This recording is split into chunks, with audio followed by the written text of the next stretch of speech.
There are many people in this country who own property, whether it be land, houses, stores, sheds, etc., to which they never had any title in the first place.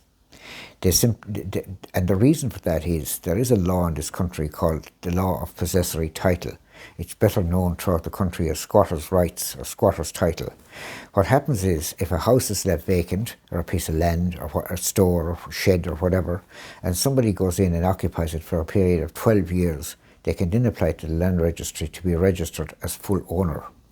If the vacant property, etc., happens to be owned by the state, you'd have to occupy it for at least 30 years in order to apply for ownership. Now, generally speaking, the very fact that you occupied it or lived there is not of itself enough. You'd have to submit when you're applying to the land registry for title. You would have to, or to charge your earn, as it's known now, for title.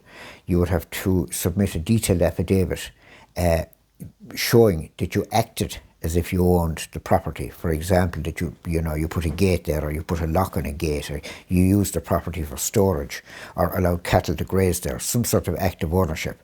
And it's very important that there is no evidence whatsoever that you ever recognised anybody else as the owner for the 12-year period.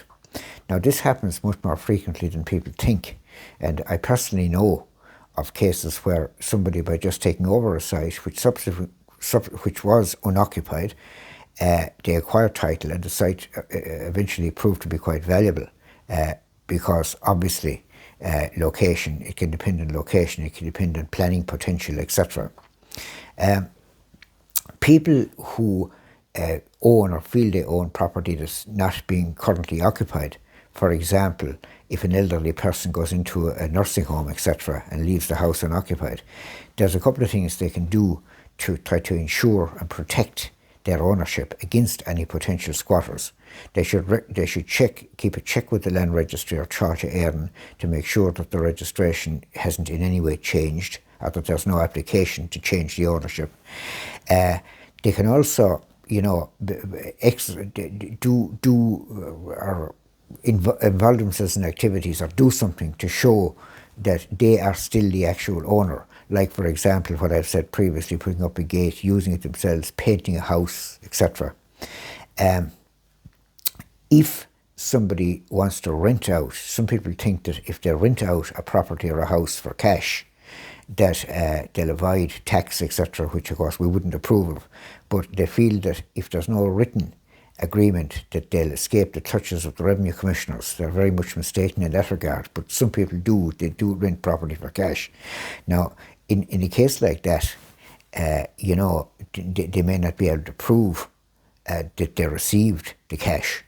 They may not have any independent evidence of it, and if the person is in there for 12 years, they can say, well, we never paid anybody anything, and we can claim title.